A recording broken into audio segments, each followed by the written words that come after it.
Hello, everybody. Welcome back to our lunchtime lives here at the Charles Dickens Museum. Today, you may have noticed my background has changed. I am still in the Charles Dickens Museum. In fact, I'm sitting in Charles Dickens's study. So this is actually the room where he wrote so many of his stories while he lived here. He finished the Pickwick Papers in this room. He wrote Nicholas Nickleby in this room. But most importantly for today's reading, he wrote Oliver Twist in this very room. Oliver Twist is one of the most incredible stories that Dickens wrote, probably one of his most well-known. I think pretty much everyone in the world has at least heard of Oliver Twist. And like all of his stories, it captures Dickens's own sense of passion, of drama, but above all, his real dedication to social justice. This was a book that was written almost in a rage against the way in which poor people were treated at the time, particularly orphans like Oliver, but also lots of different vulnerable groups. One of the most captivating characters in this story is, of course, Nancy. Nancy is a prostitute. It's a bit of an open question as to how old she is. She's probably pretty young. And she's one of Fagin's gang. She's in that world. She's in a relationship with Bill Sikes. She is a criminal. But what Dickens did was quite controversial. He took this character who was a prostitute, who was lowly, who was the sort of person you wouldn't want to look at twice on a street. You'd turn away if you saw her in real life. But he made her good. And this is the thing. In the story, Nancy is a good character. This was a real, almost a bit of a shock for Victorian society. This is a world that believed in the deserving poor and the undeserving poor. If you were in Nancy's situation in the Victorian era, many people would assume you deserved it. There was something morally wrong with you. That's why you're in that lowly, degraded position. Dickens was flipping that, and he was saying, no, even people who are at the bottom of society can be good. So in the novel, Nancy is a bit of a supporter for Oliver Twist. She's looking out for him, she's protecting him. And there is a scene towards the end of the book where Nancy betrays her gang, as it were. She goes to speak to Mr. Brownlow and Rose Maylie to give them the information they need to save Oliver Twist from his fate. What she doesn't realise is that she's being spied on by one of Fagin's sort of underlings. It's reported back, and Fagin sets Bill Sikes against Nancy, effectively tells him to go and kill Nancy. People often think Bill Sikes is the murderer, and he is, but in many ways, Fagin is the murderer, Bill Sikes is the weapon. But anyway, we reach one of the most climactic parts of the novel, where Nancy has been spied upon and Bill Sikes sets out to kill her. This is that scene, and of course I warn you, it's a little bit dark. "Let me out," said Sikes. "Don't speak to me. It's not safe. Let me out, I say." "Hear me speak a word," rejoined Fagin, laying his hand upon the lock.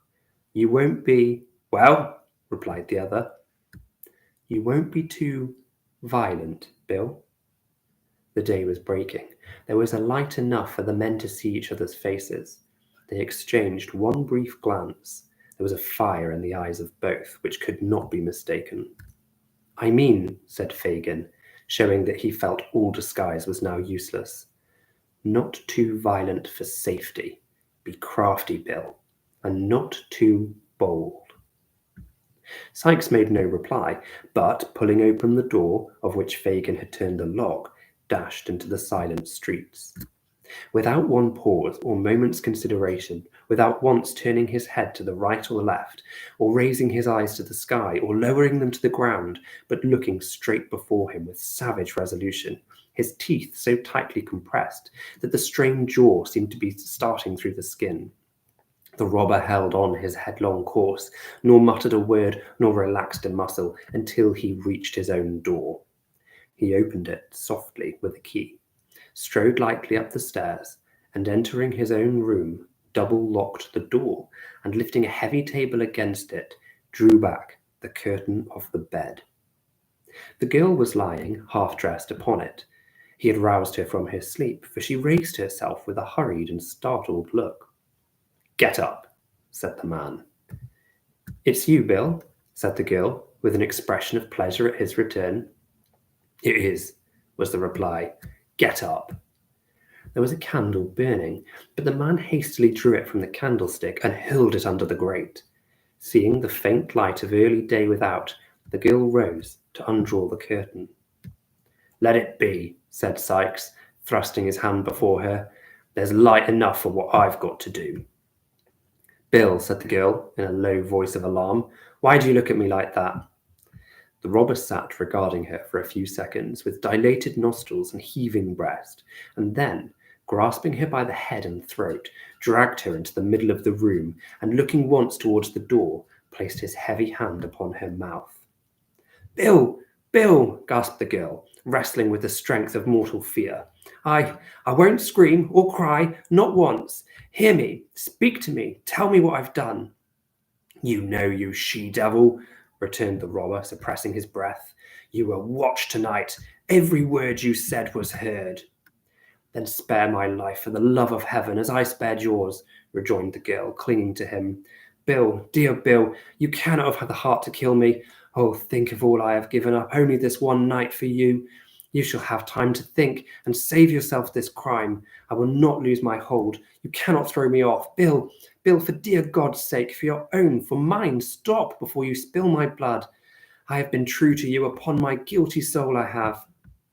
The man struggled violently to release his arms, but those of the girl were clasped round his, and tear her as he would, he could not tear them away.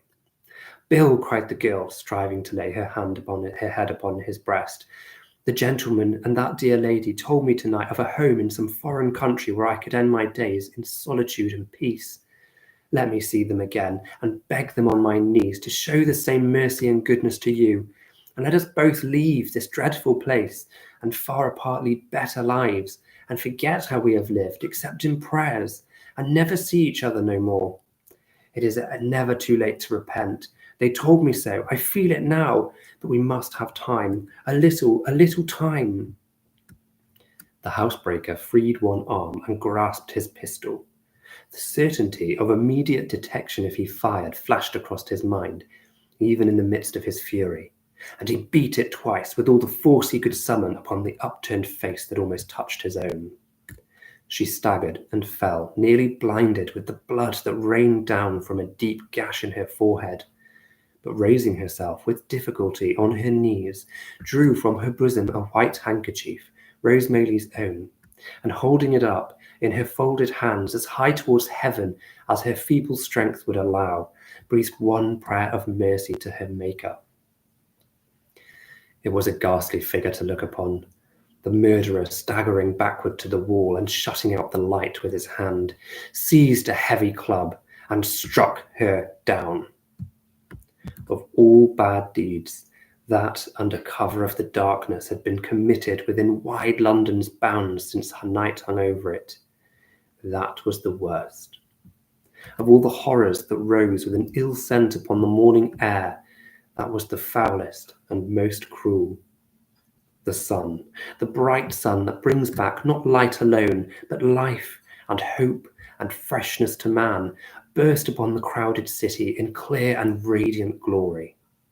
Through costly coloured glass and paper-mended window, through cathedral dome and rotten crevice, it shed its equal ray. It lighted up the room where the murdered woman lay. It did. He tried to shut it out, but it would stream in. If the sight had been a ghastly one in the dull morning, what was it now in all that brilliant light? He had not moved. He had been afraid to stir. There had been a moan and motion of the hand, and with terror added to rage he had struck and struck again. Once he threw a rug over it, but it was worse to fancy the eyes and imagine them moving towards him than to see them glaring upward, as if watching the reflection of the pool of gore that quivered and danced in the sunlight on the ceiling.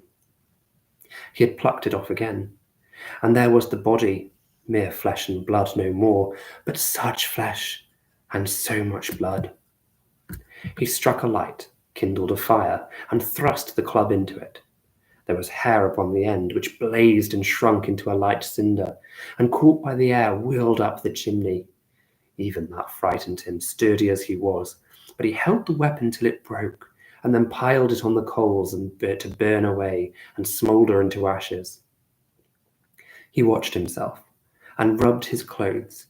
There were spots that would not be removed, but he cut the pieces out and burnt them. How those stains were dispersed about the room. The very feet of the dog were bloody. All this time he had never once turned his back upon the corpse. No, not for such a moment. Preparations completed, he moved backward towards the door, dragging the dog with him, lest he should soil his feet anew and carry out a new evidence of crime into the streets. He shut the door softly, locked it, took the key, and left the house. He crossed over and glanced up at the window to be sure that nothing was visible from the outside. There was the curtain still drawn, which she should have opened to admit the light she never saw again. It lay nearly under there. He knew that. God, how the sun poured down upon the very spot. The glance was instantaneous. It was a relief to have got free from the room. He whistled to the dog and walked rapidly away. It's such a dramatic reading, isn't it? One of the best, if most horrific scenes in Oliver Twist. And what's incredible is it could well have been written right here in the study of the Charles Dickens Museum. I hope you enjoyed today's lunchtime live reading. We will be here next Monday at midday, so I will see you all then.